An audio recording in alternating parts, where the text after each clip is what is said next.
Chure from Pupil Dental Academy, Pupils University situated in the Bhopal.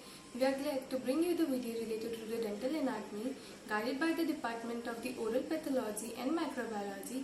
The video shall comprise of the two parts. The first part is a descriptive part which will be carried out by the Apurva Pathak, and the second part that will be continued by me, that is a carving. And the editing work is done by the Gaurav Prajapati, and we hope this video helps you. Thank you. Let us discuss the central maxillary incisor aspect-wise, starting with the labial aspect. From the labial aspect, the crown appears rectangular or square-shaped. The crown is almost symmetrical. The mesio-incisal angle is sharp, while the disto-incisal angle is relatively curved. The mesial outline of the crown is straight, while the distal outline of the crown is relatively convex. The developmental grooves which divide the labial aspect of the crown into three parts is most noticeable in the middle portion. The incisal outline of the crown tends to curve downwards towards the center, making the crown length maximum at the center compared to the periphery. The root of this crown tapers downwards and has a relatively blunt apex. To the lingual aspect, the lingual topography is scoop-like because of the lingual fossa. This is basically the reverse of what we see on the labial aspect. The crown from the lingual aspect has many concavities and convexities.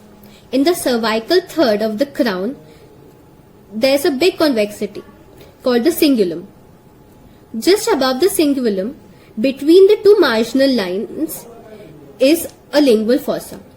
The lingual fossa is bordered cervically by the cingulum, mesially by the mesial ridge, distally by the distal ridge, and incisally by the lingual portion of incisal ridge. The crown and root taper lingually. Moving on to the mesial aspect. From the mesial aspect, the crown appears wedge or triangular shaped, as you can see. The incisal ridge of the crown is on line with the center of the crown. The root of this tooth from the mesial aspect is cone shaped, and the apex of the root is usually blunt or rounded. Now, talking about the distal aspect. So there's not much difference seen on the distal and the mesial aspect. The only difference is that more of the crown is visible from this aspect. The curvature of the cervical line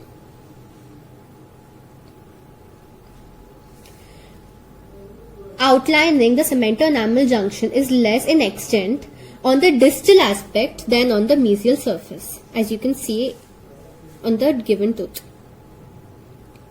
Incisal aspect. From this aspect, the crown superimposes the root entirely, hence the root is not visible. The outline of the lingual portion tapers lingually towards the cingulum. This is the cingulum, as we can see, and it tapers downwards. The incisal ridge is clearly visible. The distolabial and mesiolabial angles are prominently seen.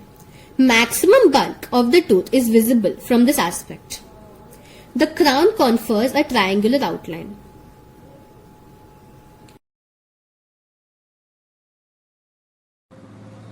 So firstly, I'm gonna tell you what are the things which are needed and which are necessary for our carving process. Firstly is a wax block, which is very important, that is carving wax. Second is a carver, then metal scale, and then the divider. And the other thing which we need is a cotton or the gauze for cleaning our excessive wax. So before carving, here firstly I'm gonna give you a diagrammatic view how the carving is done so that you can easily do the carving. So here, firstly we're gonna take the wax block and mark all the surfaces in a wax block, like the labial, lingual, mesial and distal. So after marking all the surfaces, labeling all the sides in a wax block, we're gonna draw the midline through all the 4 sides of the wax block. After drawing the midline, moving to our next step, which is marking or measuring the crown portion and the root portion. As we all know, the crown portion measure 10.5 mm and the root measure 13 mm. So we're gonna mark with the metal scale in a wax block that is 10.5 mm and the 13 mm. Okay, now moving to our next step, that is in the crown portion. As we know, our crown portion measure about 10.5 mm. So we have marked earlier the crown portion in a wax block. Now we're gonna divide our crown portion into the 3 equal parts. This is our 3 equal part in which we divided our crown portion. The 3 equal part are, this is upper, this is medial, and this is cervical.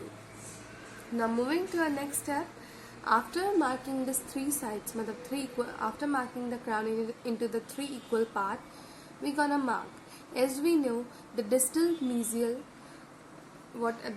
distal mesial, we can say the mesial distal dimension at the crown portion is 8.5 mm and the mesial distal dimension at the cervical is 7 mm. So with the help of divider, we're gonna mark with the scale and we're gonna measure it, that is 8.5 in the crown portion and that is 7 in the cervical. With the help of divider, we will mark in a wax block, and then after marking this, we're gonna draw the line from 8.5 up this marking to this marking. We're gonna mark a line, and then we're gonna remove the excess of the wax from it. Now after removing the excess of the wax, when we move to our next step, we can after marking this all and removing the excess wax, we're gonna get the trapezoidal outline. This is our trapezoidal outline. So after this, from the mesial side, in this trapezoidal outline, what we get in the wax block, in that from the mesial side, we're gonna mark the shape of the crown. The shape of the crown is concave and convex. It have the concave surface as well as the convex surface. The convex surface is present at the labial side, and concave and convex both are present at the lingual side. The upper and middle portion is concave and the cervical is convex. And after drawing this, we're gonna remove the excess of the wax from it. And after removing the excess of the wax, we move to our next step. So we're gonna get a crown like this, and we have to measure our crown very well. As we know, the labial-lingual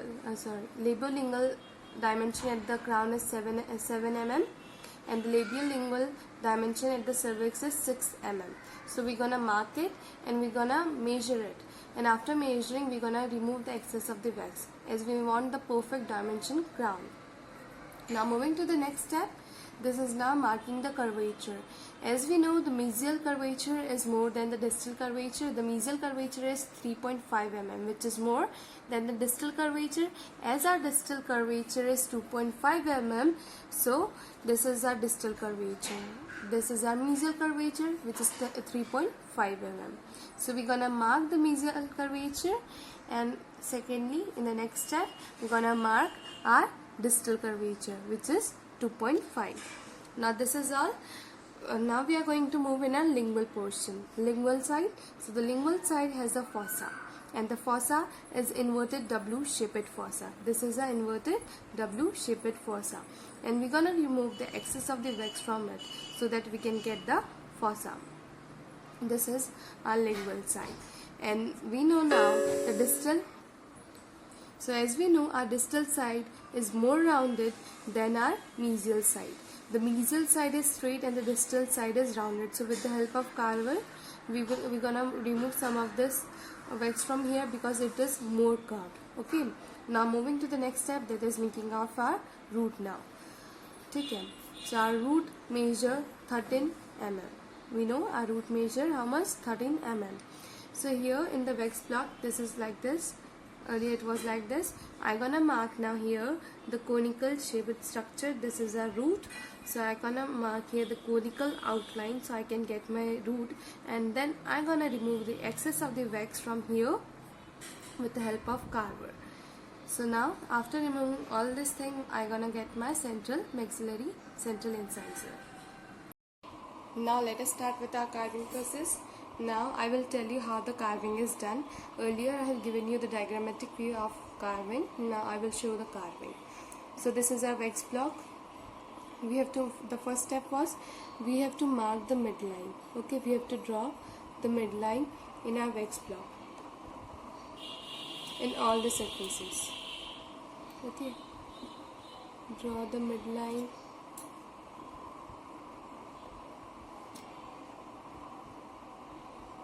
So now after drawing the midline in all the surfaces, we have to name the surfaces. Like this surface is labial, this surface opposite to the labial is the lingual, then mesial, and then the distal. Okay, this all the 4 surfaces I have done with that. Now coming to the marking, the measurement for the crown and the root. So the measurement for the crown was 10.5 mm and for the root it was the 13 mm.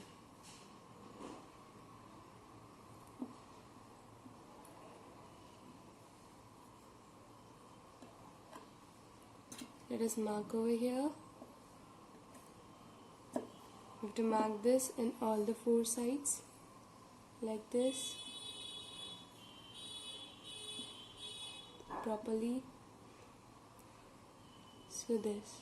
After marking for the crown and the root, I am going to divide this crown portion into the 3 equal parts with the equal dimension. It's like this.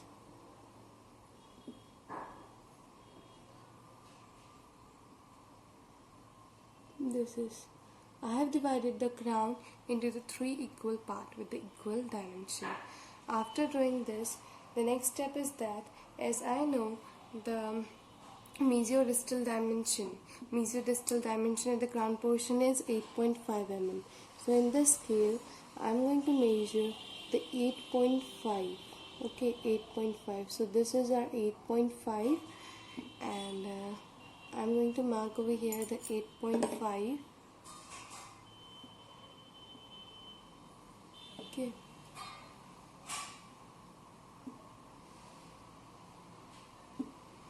And the 7 mm is a mesiodistal dimension at the cervix is 7. So this is 7. So I'm going to mark over here this and this. Now I'm going to draw a line from here to here, here to here, and here, here to here, and here to here. Now this, see this. Now I'm going to remove this excess of the wax from here. So here we go. How to hold the electron carver is like this and give the support by a ring finger. So this is this. Now I'm gonna remove the excess of the wax from here.